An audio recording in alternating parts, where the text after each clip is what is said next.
Buenos días. El capítulo 5 de la epístola de Santiago nos ofrece enseñanzas claras y prácticas para la vida cristiana. Santiago habla sobre el uso de las riquezas, la paciencia en medio del sufrimiento, el valor de la oración y la responsabilidad de la comunidad cristiana. Este capítulo nos anima a vivir con integridad, a esperar con esperanza y a cuidarnos a unos a otros. También vamos a discutir aplicaciones concretas para la iglesia y la familia. Santiago comienza con una advertencia dirigida a los ricos que han vivido injustamente. En Santiago 5, versículos 1 a 3, él dice que lloren y se angustien por las calamidades que vendrán sobre ellos porque han acumulado bienes de manera egoísta. Ahora escuchen ustedes los ricos, lloren a gritos por las calamidades que les vienen encima. Se ha podrido su riqueza y sus ropas están comidas por la polilla. Se han oxidado su oro y su plata. Ese óxido dará testimonio contra ustedes y consumirá como fuego sus cuerpos. Han amontonado riquezas y eso que estamos en los días finales.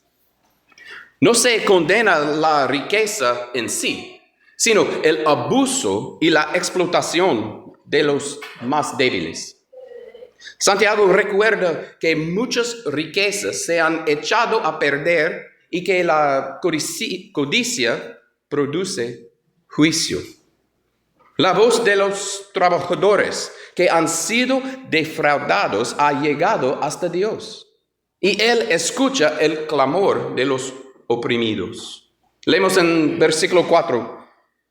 Oigan cómo clama contra ustedes el salario no pagado a los obreros que trabajaron en sus campos. El clamor de esos trabajadores ha llegado a oídos del Señor de los ejércitos. Esta enseñanza es urgente para nuestra comunidad. Debemos revisar cómo usamos los recursos y si nuestras decisiones económicas honran a Dios y benefician a los demás. La iglesia no puede ser indiferente ante la injusticia salarial o el abuso económico. Debemos practicar la justicia y la generosidad como fruto de la fe. También Santiago exhorta a la paciencia. Usa la imagen del agricultor que espera el fruto de la tierra con paciencia hasta que reciba la lluvia temprana y tardía. Santiago 5, versículo 7 dice, por tanto, hermanos, tengan paciencia hasta la venida del Señor. Miren cómo espera el agricultor a que la tierra dé su precioso fruto y con qué paciencia aguarda las lluvias de otoño y primavera. Así también debemos esperar con constancia la venida del Señor y la obra que Dios realiza en nuestras vidas. La paciencia cristiana es una virtud activa. Implica confianza en la promesa de Dios y disposición a perseverar cuando las circunstancias son difíciles. El autor antepone la paciencia como antídoto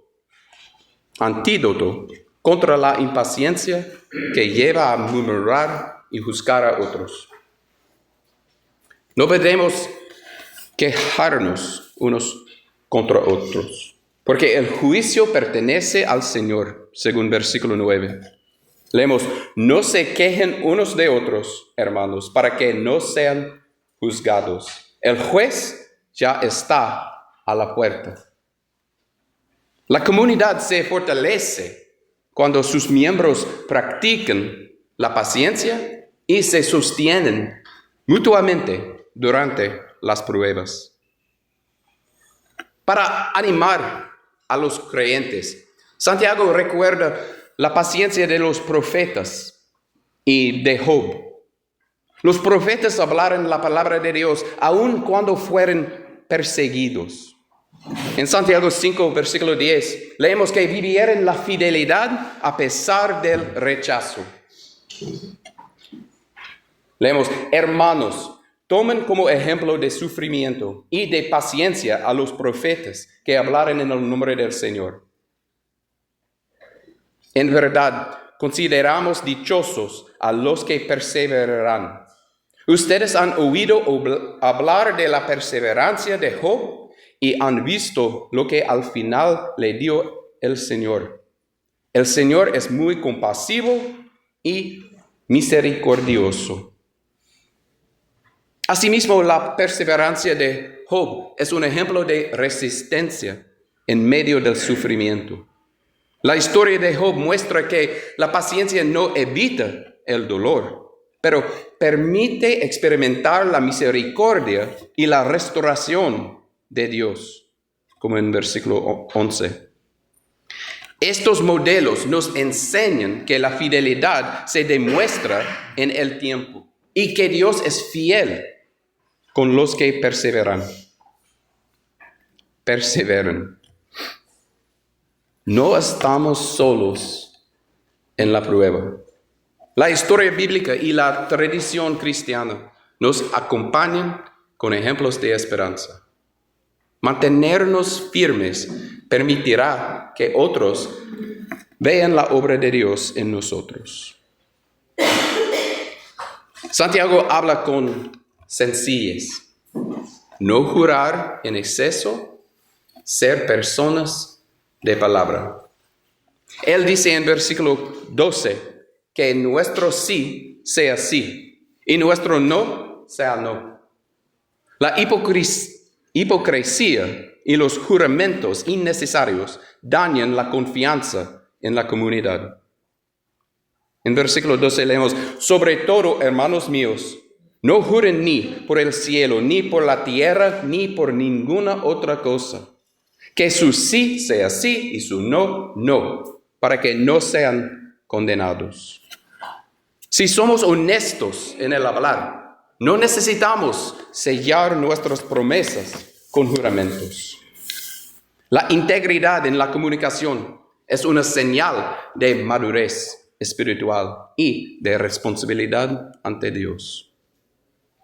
El capítulo destaca la oración como respuesta en toda situación. Santiago dice en versículo 13, ¿está afligido alguno entre ustedes?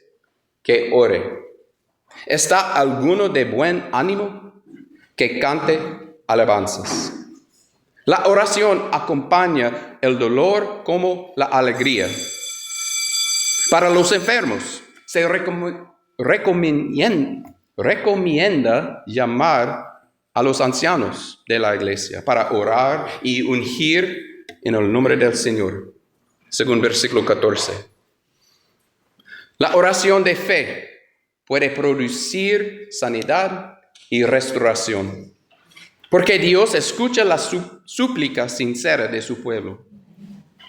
Leemos en versículo 15, la oración de fe sanará al enfermo y el Señor lo levantará. Y si ha cometido pecados, sus pecados se le perdonarán. Además, la confesión mutua de pecados y la oración colectiva fortalecen la comunidad. Versículo 16 dice, por eso, confiésense unos a otros sus pecados y oren unos por otros, para que sean sanados. La oración del justo es poderoso y eficaz. La iglesia es un espacio donde la vulnerabilidad produce sanidad y la intercesión trae poder espiritual. No subestimemos la fuerza de orar juntos y cargar las cargas de los hermanos en oración.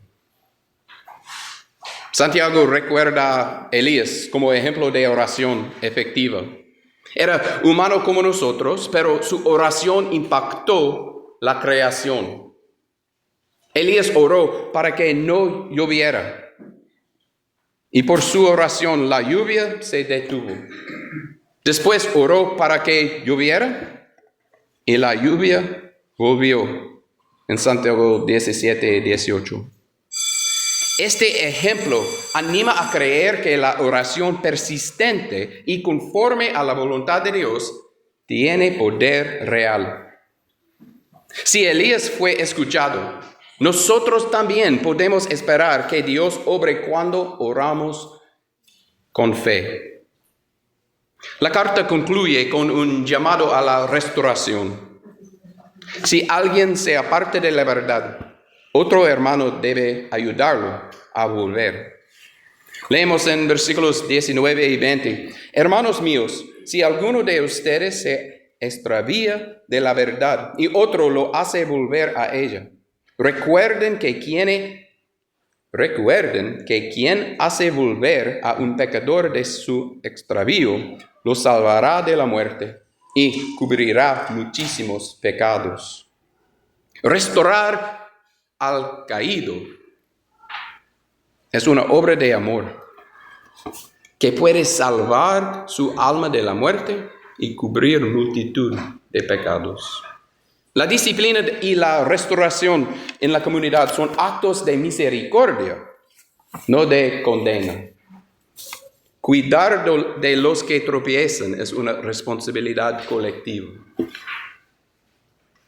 Ok, nuestras aplicaciones prácticas. Primero, examinemos nuestro uso de los bienes. Practiquemos la generosidad y la justicia en el trabajo y en el comercio. Segundo, cultivemos la paciencia mediante la oración y el apoyo mutuo. Tercero, seamos personas de palabra, honestas en nuestras promesas. Cuarto, hagamos de la oración una práctica diaria y comunitaria. Oremos en la iglesia, en familia y en grupos pequeños. Y finalmente, cuando alguien se aparte, busquemos su restauración con humildad y amor. Hoy puedes tomar decisiones concretas. Si te perturban asuntos de dinero, busca consejo sabio y aplica principios bíblicos. Si conoces a un enfermo, pide la oración de la iglesia. Si dañaste a alguien, pide perdón y haz lo posible por reparar el daño. Si no oras con frecuencia, empieza con 5 minutos diarios y crece desde allí. Santiago no solo advierte, también trae consuelo. Dios escucha a los oprimidos, sostiene a los sufrientes y muestra misericordia a los pacientes. La perseverancia fortalece la fe y convierte el sufrimiento en testimonio. Cuando la iglesia practica justicia, oración y paciencia, su luz alcanza a quienes la necesitan. Esta mañana, si tienes unas preguntas sobre el bautismo o el plan de Dios para tu salvación, por favor, hable conmigo después de nuestra oración. Gracias.